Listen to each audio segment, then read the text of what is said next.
Alhamdulillahi Rabbil Alamin. Nahmaduhu wa nasta'inuhu wa nastaghfiruh wa na'udzu billahi min syururi anfusina wa min sayyiati a'malina. May yahdihillahu fala mudilla lahu wa may yudlil fala hadiya lahu. Asyhadu an la ilaha illallah wahdahu la syarika lah wa asyhadu anna Muhammadan abduhu wa rasuluh. Allahumma shalli wa sallim wa barik ala Muhammad wa ala alihi wa sahbihi ajma'in. Teman-teman yang dirahmati Allah Subhanahu wa taala, alhamdulillah dalam forum yang luar biasa insyaallah, mudah-mudahan berkah Allah senantiasa mengalir kepada kita semuanya. Dan karena ini adalah majelis ilmu, mudah-mudahan kita diberikan ketenangan, diberikan sakinah hati kita, diberikan kebahagiaan insyaallah. Karena salah satu sakinah akan diturunkan atas kalian, sakinah, ketenangan. Kepada siapa? Kepada mereka yang berada di majelis ilmu. Teman-teman yang dirahmati Allah Subhanahu wa taala, salawat serta salam mudah-mudahan tetap tercurah limpah kepada junjungan kita Nabi besar Muhammad sallallahu alaihi wasallam serta berlimpah kepada kita semuanya dan sampai umat Islam di hari kiamat nanti, amin. Teman-teman yang dirahmati Allah, kita akan lanjutkan bahasan tentang pedoman hidup Islami warga Muhammadiyah. Kita sampai pada kehidupan berorganisasi, ya. Kehidupan berorganisasi, ya. Kita seri yang keempat, ya. Mudah-mudahan kita diberikan istiqomah bisa merampungkannya, ya. Kira-kira apa yang tergambar di dalam benak kita terkait ketika panjenengan mendengar kata organisasi? Biasanya, ya, ketika kita mendengar kata organisasi, yang benak kita, ya, adalah sekumpulan orang, betul? Yang kemudian ada yang salah satu di antara orang itu memimpin, ya, dan sebagian di antaranya menjadi yang dipimpin. Kemudian tingkat detailnya atau kekomplekan organisasi itu tergantung cakupannya, banyak sedikitnya peserta dan seterusnya. Walaupun hanya bertiga, ya, walaupun hanya bertiga, kalau satu diangkat menjadi pemimpin, yang dua adalah anggota, itu sudah bisa disebut organisasi, sudah bisa disebut jamaah kalau dalam orang Islam itu, ya. Maka Rasulullah senantiasa berpesan kepada kita, kalau kita pergi berdua, memang sebaiknya kalau pergi kemana-mana itu tidak sendirian, disunahkan mengajak teman, ya. Kalau kita pergi berdua, maka satu di antara dua itu ada yang menjadi imam, ada yang menjadi pemimpin. Ketika dia pergi bertiga, maka satu di antaranya menjadi pemimpin. Jangan sampai kita rombongan sak bisok renek sing dadi pemimpin, tidak ada yang ditunjuk menjadi pemimpin, tidak ada yang ditunjuk menjadi amir, tidak ada yang ditunjuk menjadi qaid, ya. Nanti kalau seperti itu, mau mampir warung saja nggak jadi, gitu ya. Sing ngarep jaluk bakso, sing mburi mie ayam, nah, gitu. Akhirnya nggak jadi. Maka pentingnya kita hidup berorganisasi itu adalah agar perjalanan dari sekelompok orang itu sampai pada tempatnya dengan selamat, tidak ada aral melintang, sampai sesuai dengan tujuannya. Teman-teman yang dirahmati Allah Subhanahu wa taala, ketika kita berada di dalam satu organisasi atau organisasi masa Islam atau persyarikatan yang namanya Muhammadiyah, maka kita dilatih dalam kehidupan berorganisasi ini bagaimana, gitu. Nah, yang harus kita sadari yang pertama, nah ini nanti poinnya ada sekitar berapa nih? 8 poin ya, terkait dengan bagaimana kita kehidupan berorganisasi. Kita masuk ke poin yang pertama. Ketika kita berorganisasi, ya, maka ketika kita mendapatkan amanah, menjadi pemimpin utama, menjadi pemimpin, wakil pemimpin, atau menjadi orang yang diberikan amanah, maka yang harus kita pikirkan adalah bahwa apa yang kita lakukan itu bukan pemuliaan. Ya, jadi misalkan nanti pemuda Muhammadiyah cabang Blimbing mengadakan muscap misalkan, kemudian ada salah satu di antara antum nanti kepilih menjadi ketua, ya, terpilih menjadi ketua. Maka ketika kita terpilih menjadi ketua ini, ya, jangan difahami bahwa itu adalah pemuliaan. Memuliakan antum itu tidak, kalau antum jadi ketua. Tetapi dalam Islam itu semua itu harus difahami bahwa itu adalah beban. Menjadi ketua itu amanah, menjadi ketua itu taklif, beban, ya, bukan pemuliaan, ya, bukan pemuliaan. Kenapa? Karena kita akan dimintai pertanggungjawaban nanti di akhirat. Ya. Maka kalau misalkan kita ditunjuk menjadi ketua cabang Pemuda Muhammadiyah, ketua ranting Pemuda Muhammadiyah, atau sekedar sekretaris, atau bidang-bidang, atau lembaga, atau majelis, maka anggaplah itu adalah amanah, beban, taklif, bukan pemuliaan. Jangan sampai kemudian merasa dalam diri kita, loh aku tahu sing dipilih loh, aku kok gitu. Jangan. Karena semuanya ini adalah amanah. Dan Rasul sudah berpesan kepada kita semuanya, pemimpinan, andai kata kita mendapatkan amanah kepemimpinan yang kita peroleh dengan cara kita meminta, dengan cara kebetulan, maka tidak akan dibantu oleh Allah Subhanahu wa taala. Ini bebannya berat, ya.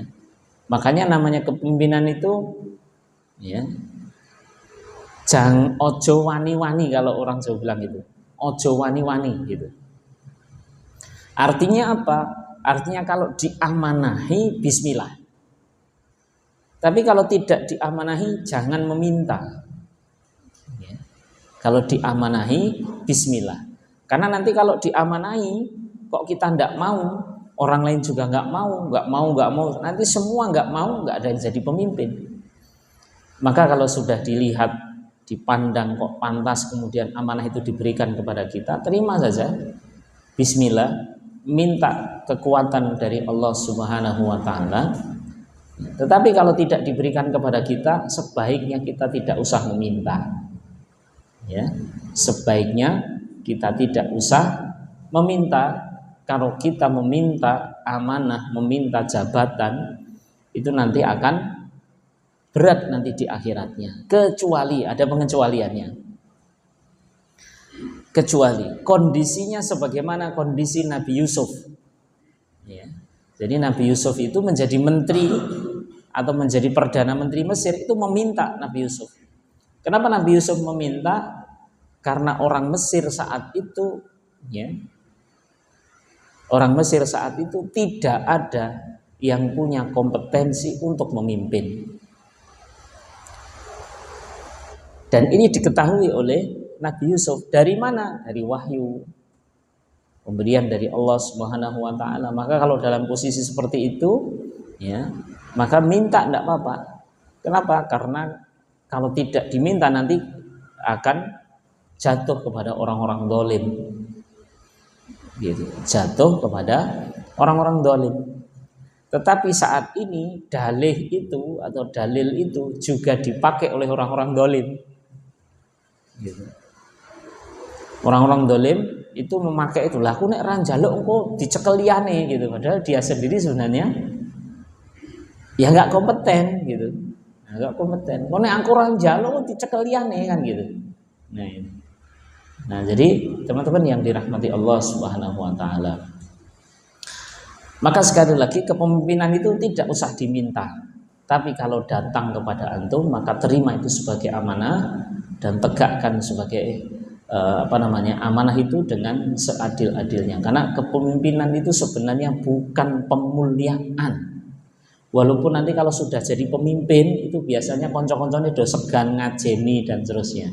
Tapi itu sebenarnya bukan pemuliaan, itu beban, taklif untuk kita, amanah yang harus dijalankan. Ya. Maka di sini di dalam surat An-Nisa ini Allah mengatakan begini, mayyasfa syafa'atan hasanatan yakun lahu nasibum minha. Ya. Jadi barang siapa yang memberikan syafaat,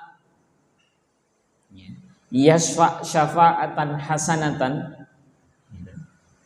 barang siapa yang syafa'atan, yasfa syafa'atan hasanatan, itu beberapa mufasir itu memaknai sebagai yasfa syafa'atan hasanatan, barang siapa yang menolong dengan pertolongan yang baik, begitu. Memberikan syafaat pertolongan dengan pertolongan yang baik. Artinya apa? Menjalankan amanah, menolong organisasi untuk sampai kepada tujuannya. Tadi saya sampaikan namanya amanah kepemimpinan itu beban. Untuk apa? Membawa organisasi, itu dibahasakan kalau dalam surat An-Nisa ini menolong, syafa'ah. Antum memberikan pertolongan kepada organisasi itu syafa'atan hasanatan.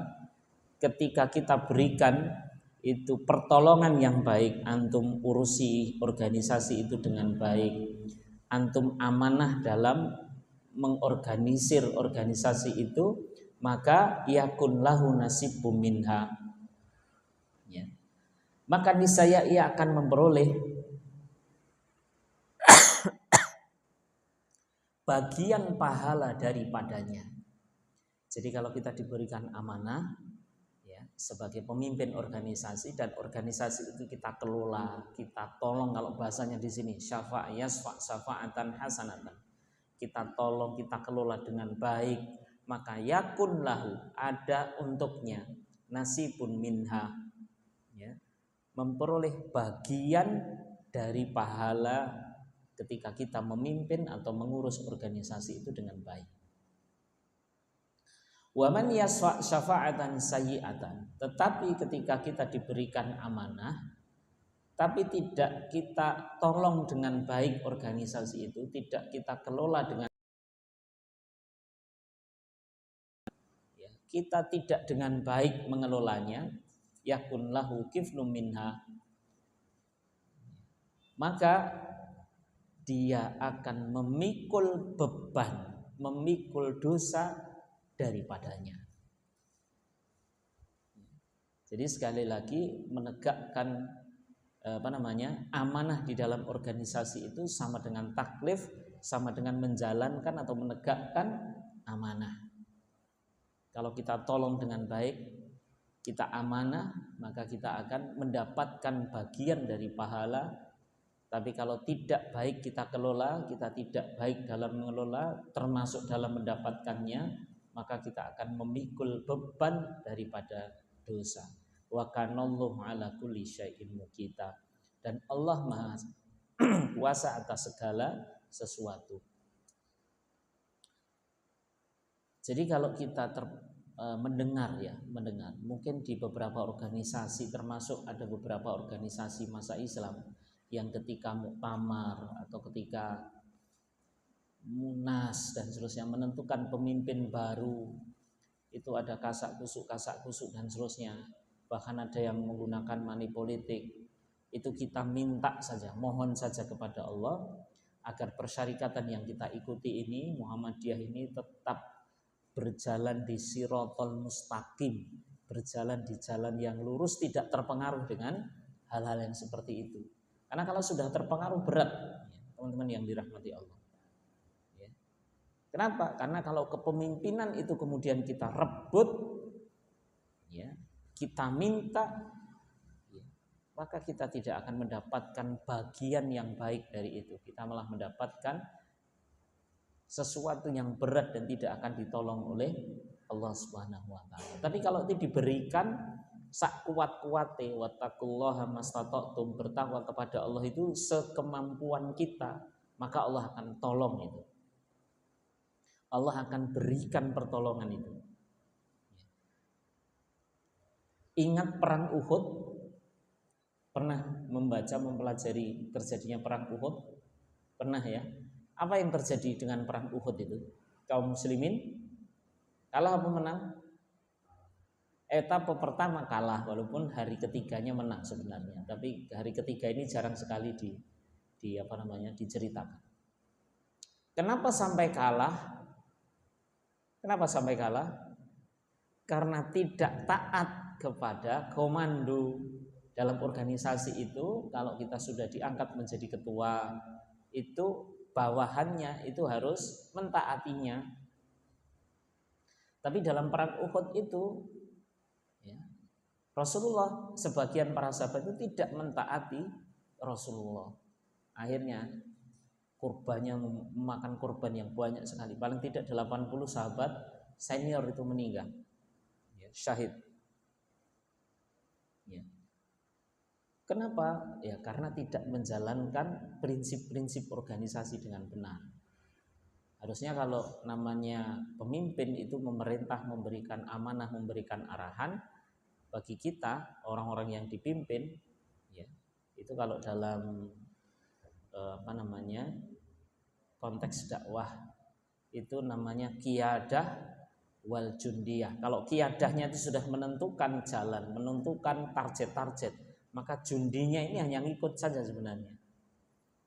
Nah, tetapi pada perang Uhud itu kan pasukan pemanah yang ada di Bukit Pemanah itu kan sebagian dari 30 orang itu, ya, tinggal 7 orang yang taat kepada Rasulullah, yang lainnya turun. Gitu, yang lainnya turun. Karena ketidaktaatan inilah maka kemudian kaum muslimin mengalami kekalahan. Dan tidak itu saja. Tidak itu saja. Andai kata umat Islam itu taat terhadap Rasulullah, maka sebenarnya Allah sudah menyiapkan, kalau tidak salah itu 2000 malaikat untuk menolong kaum muslimin. Tetapi ketika kaum muslimin tidak mentaati Rasulnya sebagian, ya, maka malaikat yang 2000 ini tidak jadi diturunkan, ya, tidak jadi diturunkan. Tidak seperti perang Badar. Perang Badar itu 1000 malaikat turun, ya. Kenapa? Karena di perang Badar benar-benar para sahabat itu mentaati sami'na wa ta'na dengan Rasulullah SAW. Walaupun jumlah kaum muslimin hanya 300 lebih sedikit, ada yang mengatakan 312, ada yang mengatakan 313, sementara kaum kafir itu ada 1000 orang, maka dibantu oleh malaikat 1000 orang. Ya. Maka tatkala Rasulullah berdoa, kemudian kekhawatiran Hamzah, ya, Abu Bakar itu keluar masuk itu tenda Rasulullah, ini kita bisa habis ini kalau tidak ada pertolongan dari Allah. Maka Rasulullah kemudian keluar dari tenda setelah doa panjangnya. Beliau mengatakan, wahai Hamzah, pamanku Hamzah, ketahuilah bahwa saat ini Jibril sudah menaiki kudanya. Jibril sudah menaiki kudanya, akan turun kepada kita untuk membantu. Nah, itu. Jadi kalau amanah di organisasi itu sesuai, ketua jadi ketua, kemudian anggota jadi anggota mentaati ketua, maka akan ada berkah di sana, ya, akan ada pertolongan Allah di sana. Maka ketika kita dipilih menjadi ketua, jangan merasa itu adalah pemuliaan, tapi itu adalah sebenarnya beban, taklif. Tapi jalani saja, jangan terus endo gitu. Jalani saja, bismillah, sak kuate. Oh nek wis tenan-tenan ra kuat tenan saleh kira apa-apa. Gitu ya. Minta digantikan yang lain. Tapi untuk pertama angkati dulu. Jadi anggota juga begitu, ya. Jadi anggota juga begitu. Maka apapun yang dikatakan oleh ketua, maka taati. Bahkan ada kata hikmah mengatakan begini: kalian akan menjadi pasukan, kalian akan menjadi sekelompok orang paling kuat, ya, ketika kalian pilih ketua kalian itu yang paling lemah di antara kalian, tetapi kalian taati pemimpin yang paling lemah itu. Ya, jadi walaupun pemimpinnya itu bukan yang terbaik di antara kita, tapi kalau ada proses ketaatan, ada aktivitas ketaatan terhadap pemimpin, maka sekelompok orang itu akan menjadi kuat. Walaupun pimpinannya itu sudah terkuat, Rasulullah kurang opo gitu. Tapi kalau kemudian anggotanya itu tidak taat kepada pemimpinnya, maka yang terjadi sebagaimana perang Uhud itu akan hancur. Ya. Walaupun kemudian pasukan kaum muslimin itu diperintahkan oleh Allah untuk mengejar kembali orang-orang kafir, sampai orang-orang kafir itu lari terbirit-birit, nggak berani datang kembali ke Madinah. Itu sebenarnya endingnya begitu. Jadi kaum muslimin walaupun sudah luka-luka itu, sebenarnya ending dari perang Uhud itu kaum muslimin menang, gitu ya. Kaum muslimin menang. Jadi perang Uhud kan ada 3 hari, ya. Jumat, Sabtu, ya. Kemudian Ahadnya ini kemudian mengejar kembali pasukan kafir. Jadi ini poin yang pertama. Kita di dalam bagaimana kita berorganisasi di Muhammadiyah ini, setiap kita mendapatkan amanah itu bukan pemuliaan, tetapi yang harus kita tegakkan, karena amanah itu adalah taklif, beban. Ditompo wae, nek ditunjuk tadi ketua tompo wae gitu, enggak usah endo. Nek endo sapa lek dari ketua. Nah, gitu. Bisa dipahami? Oke, kita lanjut. Yang kedua, menjadikan gerakan Muhammadiyah ini rahmatan lil alamin. Jadi visi kita, tujuan kita bermuhammadiyah itu sama dengan yang dilakukan oleh Rasulullah Shallallahu Alaihi Wasallam. Wa ma arsalnaka illa rahmatan lil alamin. Aku tidak diutus untuk kalian kecuali menjadi rahmat bagi seluruh alam. Maka walaupun kita sudah menjadi kader Muhammadiyah kita tahu dia adalah organisasi masa Islam. Tetapi di dalam Muhammadiyah kita tidak pernah diajarkan menjadi orang-orang yang tertutup. Tertutup bagaimana? Kelompok kita saja tidak, tetapi ketika kita berada di Muhammadiyah, kita diajari oleh Muhammadiyah ini menjadi rahmat bagi seluruh alam. Seluruh alam itu siapa saja? Ya manusianya, ya lingkungannya, ya sosialnya. Jadi ketika kita sudah menjadi kader Muhammadiyah, maka kita harus menjadi rahmat bagi seluruh alam. Saya ulang ini, menjadi rahmat bagi seluruh alam. Ya manusianya, ya sosialnya, ya alam semestanya ini. Maka di dalam putusan-putusan tarjih Muhammadiyah, majelis tarjih itu di HPT, itu tidak melulu terkait dengan peribadatan mahdhah. Ya. Ada hasil-hasil sidang dari majelis tarjih itu terkait dengan fikih-fikih yang terkait dengan kehidupan. Ada fikih banjir, ya. Ada fikih lingkungan dan seterusnya. Artinya apa? Muhammadiyah harus bisa menjadi rahmat bagi seluruh alam. Bisa bermanfaat bagi orang lain, bisa bermanfaat tidak hanya untuk orang-orang Islam, tapi juga orang-orang non-Islam, juga masyarakat lingkungan sosial kita, ya, baik yang beragama Islam atau tidak beragama Islam. Karena dulu ketika kita belajar tentang bagaimana kita bermasyarakat itu ya, sebagai individu, ya. Yang kedua sebagai anggota keluarga, yang ketiga sebagai anggota masyarakat.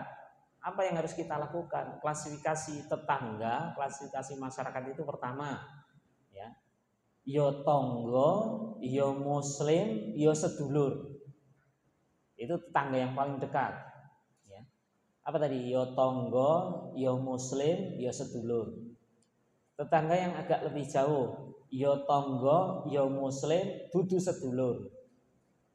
Itu tetangga. Tetangga yang paling jauh ming tonggo tok, dudu muslim, dudu sedulur, tonggo tok, hanya tonggo saja. Itu tetap kita harus berbuat baik. Hak kewajiban terhadap jiron itu sama, ya. Nek lungan yo, nek oleh-oleh yo berhak untuk merasakan oleh-oleh kita, boleh dikasih. Maka itulah kalau kita menjadi kader Muhammadiyah itu, ya, tidak boleh apa tadi? Eksklusif. jangan eksklusif. Pernah dengar kata inklusif? Inklusif itu bisa berbaur ya, dengan siapa saja. Tetapi tetap ada satu kaidah ya. Dalam kaidah Islam itu ada namanya yahtalitun walakin yatamayazun. Yahtalitun walakin yatamayazun. Yahtalitun, ihtilat. Tahu ihtilat?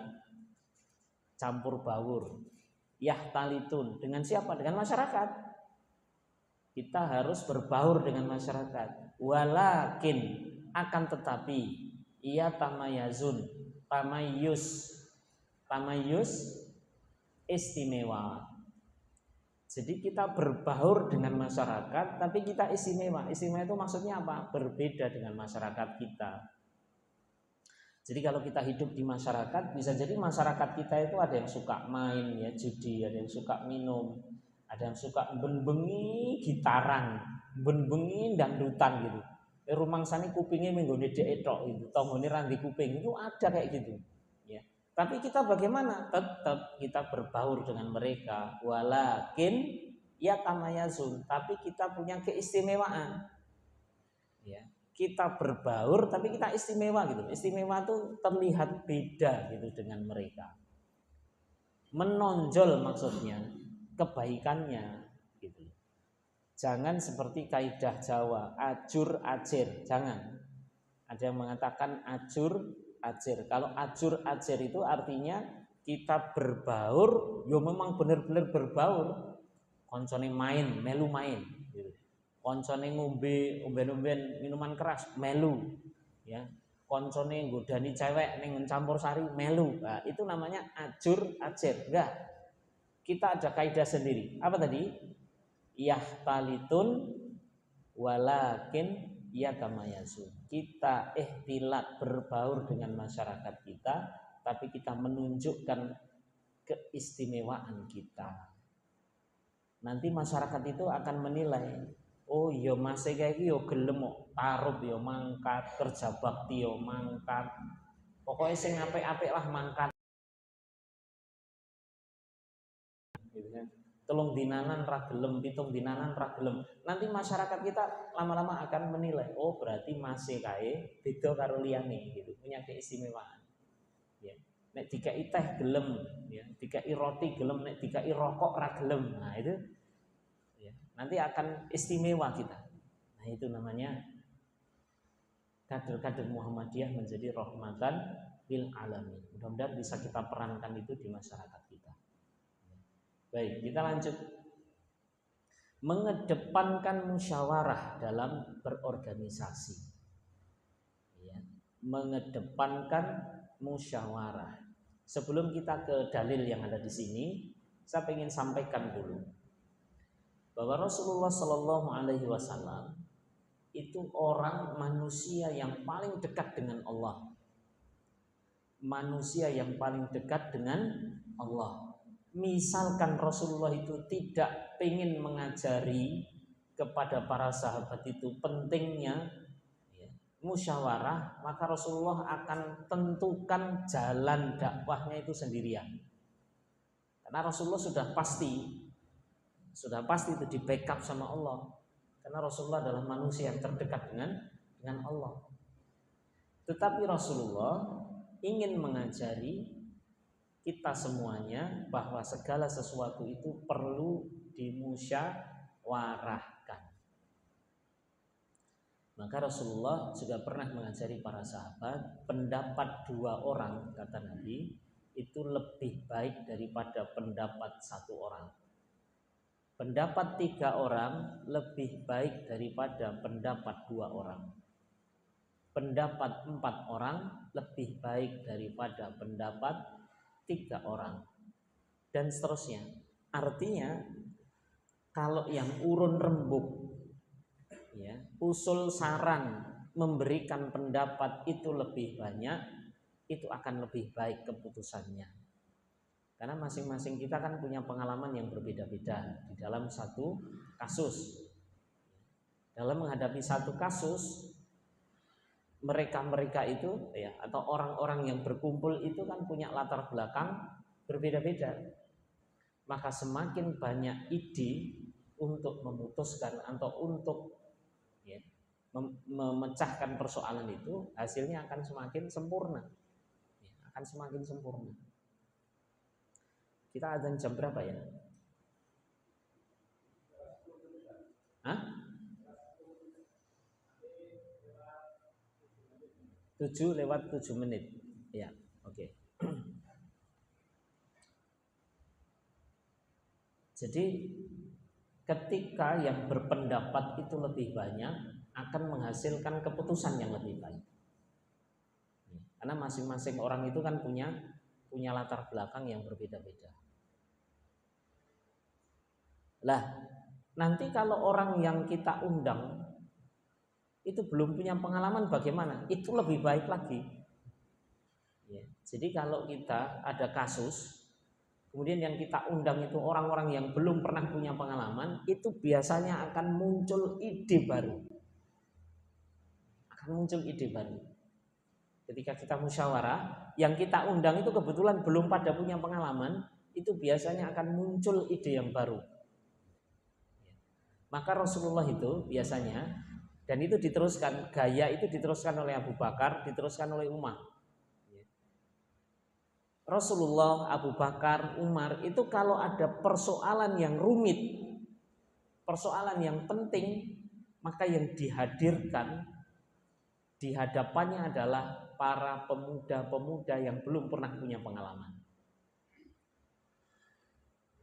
Kenapa tidak mereka yang senior-senior yang punya pengalaman?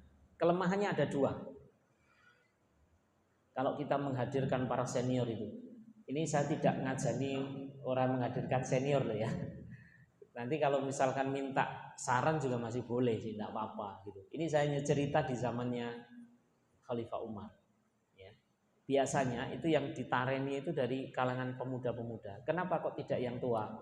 Yang tua itu kalau punya pengalaman gagal mengatasi masalah, ya, maka ketika datang di rapat itu enengnya memang itu.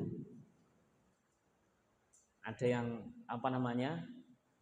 ada yang usul gitu, alah kuwi ndek mbene aku wis tahu ngono kuwi yo gagal gitu. Nanti ada usul lagi, alah apa meneh kuwi mbiyen ya aku tahu wis gagal gitu. Ora berhasil. Jadi akhirnya rapatnya enggak jadi gitu. Ya. Tapi kalau kemudian yang kita hadirkan itu mereka yang pernah punya prestasi, itu akan menghambat orang-orang muda yang kemudian punya ide gagasan yang baik. Orang ngono kuwi, pengalamanku biyen ngene gitu. Muncul lagi ide, ora ngono kuwi, nganggo nggon aku wae ngene gitu.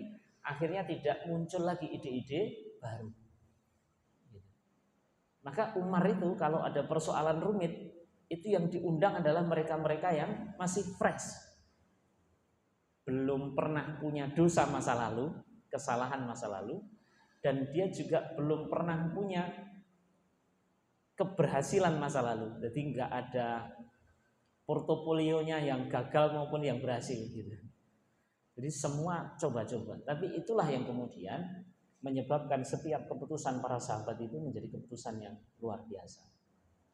Salah satu contoh sahabat yang kalau musyawarah itu idenya itu aneh-aneh itu siapa? Ada yang tahu? Amr bin As. Amr bin As itu kecerdasannya luar biasa. Paling tidak ada dua yang saya catat itu dalam ingatan saya. Pertama adalah ketika menaklukkan Mesir. Umar itu pulang dari Syam, wes iki semua kembali ke Madinah, tidak boleh ada yang belok jalan gitu. Amr bin As usul, ya Amirul Mukminin, saya pengen belokkan pasukan saya ke Mesir. Ini mumpung sudah sampai sini gitu. Nanti kalau sudah sampai Madinah, nanti mau balik lagi ke sini sudah berat gitu.